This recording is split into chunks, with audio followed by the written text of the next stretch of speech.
আসসালামু আলাইকুম সবাইকে। গত ভিডিও টিউটোরিয়ালে আমি আপনাদেরকে লিঙ্কের সঙ্গে পরিচয় করিয়ে দিয়েছিলাম। আশা করি আপনারা সকলে লিঙ্ক সম্পর্কে বুঝতে পেরেছেন। আমি আপনাদের বোঝার সুবিধার্থে এটি সবসময় বড় করে রাখতেছি। এই ভিডিও টিউটোরিয়ালে আমরা যে কাজটা করব, লিঙ্ক নিয়ে আমি আপনাদের সঙ্গে আরেকটু আলোচনা করতে চাই। কেননা লিঙ্ক সম্পর্কে অনেক অনেক কোশ্চিন আসতে পারে, কেননা ভাইভাতেও কোশ্চিন আসতে পারে, এবং আপনাদেরকে বিষয়টা ক্লিয়ার করার জন্য আমি আরেকটি পার্ট তৈরি করেছি লিঙ্কের। তো লক্ষ্য করুন, আমরা গত ভিডিও টিউটোরিয়ালে যে কোডগুলো শিখেছিলাম সেটা একবার দেখে নিই। আমরা যেটা শিখেছিলাম সেটা হচ্ছে লিঙ্ক ইউআরএল অ্যাড করে অন্য একটি পেজে যেতে শিখেছিলাম। তার পরবর্তীতে টার্গেট ব্ল্যাঙ্কের মাধ্যমে আমরা আরেকটি ট্যাবে আমরা ওপেন করতে শিখেছিলাম। তো এই কাজগুলো আমরা সরাসরি করতে পেরেছি। এই ভিডিও টিউটোরিয়ালে আমরা যে কাজটা করব, আমরা এই ঠিকানাটা, আমরা যে কোনো ওয়েবসাইটের ঠিকানাটা এইখানে যদি আমরা পেস্ট করে দিই, তাহলে আমরা সেই ওয়েবসাইটে চলে যেতে পারবো। আমি কয়েকটা ইউআরএল নিয়ে নিচ্ছি আপনাদের বোঝার সুবিধার্থে, লিঙ্ক নিয়ে নিচ্ছি। তা আমি কয়েকটা আপনাদের বোঝার সুবিধার্থে লিঙ্কটা নিজে নিজেই তৈরি করে নিচ্ছি। আপনারা আমার সঙ্গে সঙ্গে তৈরি করে নেবেন। আপনাদের পছন্দ মতো যে সমস্ত ওয়েবসাইট রয়েছে সে সমস্ত ওয়েবসাইটে আপনি ঠিকানা দিয়ে দিবেন। এখানে আমি যে কাজটা করতে চাই সেটা হচ্ছে, সর্বপ্রথমে আমি দিতে চাই W3 স্কুল। তো W3 স্কুলটাকে আমি রাখতে চাচ্ছি এখানে। তার পরবর্তীতে আমি যেটা রাখবো সেটা হচ্ছে আমার নিজের যে পার্সোনাল ওয়েবসাইটটি রয়েছে সেটা আমি রাখতে চাচ্ছি। তো কন্ট্রোল V দিয়ে পেস্ট করে দিলাম। তার পরবর্তীতে আমি এখানে লিখে দিলাম হচ্ছে মাই ওয়েবসাইট। এখানে আমি যে কাজটা করতে চাই সেটা হচ্ছে, অবশ্যই বিআর দিতে চাই আপনাদের বোঝার সুবিধার্থে, এবং এখানে কন্ট্রোল V দিয়ে পেস্ট করে দিলাম, কন্ট্রোল V দিয়ে পেস্ট করে দিলাম, কন্ট্রোল V দিয়ে পেস্ট করে দিলাম। এইগুলো আমি আরেকটি কাজ করতে পারি, সেগুলো হচ্ছে, যেহেতু আমি লিস্ট এখনও শিখাই নাই, সেক্ষেত্রে আমি এটার এ বিষয় নিয়ে আলোচনা করতেছি না। এগুলো আমি লিস্টের মধ্যেও রাখতে পারতাম। তো যেহেতু আমি লিঙ্ক নিয়ে আলোচনা করছি, শুধুমাত্র লিঙ্কের ওপরেই আপনাদেরকে আমি একটু আইডিয়া দিতে চাই।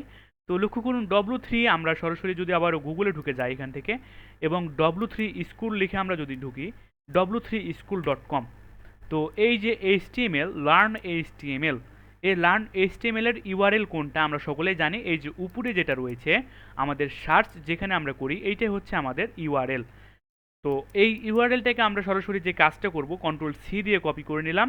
তার পরবর্তীতে আমরা চলে গেলাম আমাদের যেই ভিজুয়াল স্টুডিও, না আমাদের নোটপ্যাড প্লাস প্লাসে চলে গেলাম, এবং এখানে আমি বলে দিলাম লার্ন, আপনাদের বোঝার সুবিধার্থে লার্ন HTML W3 স্কুল। তো এই কাজটা এখানে আমরা করে নিলাম। তো এই যে রেফ রয়েছে, এই রেফের মধ্যে অবশ্যই আমাদেরকে যেটা করতে হবে, আমি যে ইউআরএলটা কপি করে এনেছি সেইটা এখানে আমি কন্ট্রোল V দিয়ে পেস্ট করে দিলাম। তাহলে আমার কাজটা কিন্তু হয়ে গেল। তো ইউআরএলটা আমি কন্ট্রোল V দিয়ে এখন পেস্ট করে দিলাম। এখন আমরা চেক করে নিতে চাই যে লার্ন HTML W3 স্কুলটা আজও এসেছে কিনা। তো আমি কন্ট্রোল S দিয়ে সেভ করে নিলাম। তার পরবর্তীতে চলে যাচ্ছে এইখানে, এবং পেজটাকে আমি লোড করে নিচ্ছি। তো অবশ্যই লার্ন HTML W3 স্কুলটা এসেছে, আমি দেখিয়ে দিচ্ছি আপনাদেরকে, দেখুন। তো আপনারা একটা কাজ করবেন, যেগুলো আপনাদের পার্সোনাল ওয়েবসাইট রয়েছে, বা যেগুলো আপনারা পছন্দ করেন, যে সমস্ত ওয়েবসাইটে আপনারা বেশি বেশি ঢুকেন, সে সমস্ত ওয়েবসাইটের লিঙ্ক আপনারা এইভাবে নিজেরাই তৈরি করতে পারবেন এবং গুচ্ছিত আকারে রাখতে পারবেন। এই কাজটি আপনাদের হোমওয়ার্ক থাকলো। তার পরবর্তীতে দেখুন, আমি লার্ন HTML এ যখনই ক্লিক করছি, তখন কিন্তু আমার নিউ একটা ট্যাব ওপেন হচ্ছে না, আমাকে এই যে ব্যাক বাটন সেইখানে ব্যাক করতে হচ্ছে। তো আমি চাচ্ছি যেন আমাকে একটা ব্ল্যাঙ্ক যেন আমাকে একটা দিয়ে দেয়। তো আমি এখানে যে কাজটা করব, টার্গেট ব্ল্যাঙ্ক নামে যে অপশানটি রয়েছে, অর্থাৎ যে অ্যাট্রিবিউটটি রয়েছে, সেটা আমি এখন এখানে ইউজ করতে চাচ্ছি। তো এইখানে আমি বলে দিলাম হচ্ছে টার্গেট ব্ল্যাঙ্ক। তো আপনারাও সেই কাজটা করে নেবেন। এবং মাই ওয়েবসাইট, আমি আরেকটি লিঙ্ক রেখেছি, সেটা হচ্ছে মাই ওয়েবসাইট। তো আমি চলে যাচ্ছি আমার ওয়েবসাইটে। লক্ষ্য করুন, আমি এখানে আমার ওয়েবসাইটের লিঙ্কটা আনতে চাচ্ছি, সেজন্য আমি HTTP লার্ন উইথ ফিজ, যেহেতু এখন আমি এটা পাবলিশড করি নাই, সেজন্য আমি শুধুমাত্র এটা ইয়েতেই রেখেছি আর কি, আপনার জিরো ডোমেইনে রেখেছি, অর্থাৎ ফ্রিতে আমি হোস্টিং করেছি। অবশ্যই কিছুদিনের মধ্যে আমার ওয়েবসাইটে কাজটি সম্পূর্ণ হয়ে যাবে, এবং সেটা আমি অবশ্যই আপনাদের সুবিধার্থে আমি সেটা পাবলিশড করে দেবো ইনশাআল্লাহ। তা এই যে আমি আমার নিজস্ব ওয়েবসাইট যেটা রয়েছে, আমার ডিজাইন শুধুমাত্র করার হয়েছে। তো আমি সেই পার্টটা এখানে আমি কপি করে দিয়ে দিলাম। তো কন্ট্রোল S দিয়ে আমি সেভ করে দিলাম। তার পরবর্তীতে আমি যে কাজটা করব, চলে যাচ্ছি আমাদের কাঙ্ক্ষিত আউটপুটে। আমি এখানে আবারও রিফ্রেশ করতেছি। রিফ্রেশ করার পর আমি আমার চলে যাচ্ছি মাই ওয়েবসাইটে।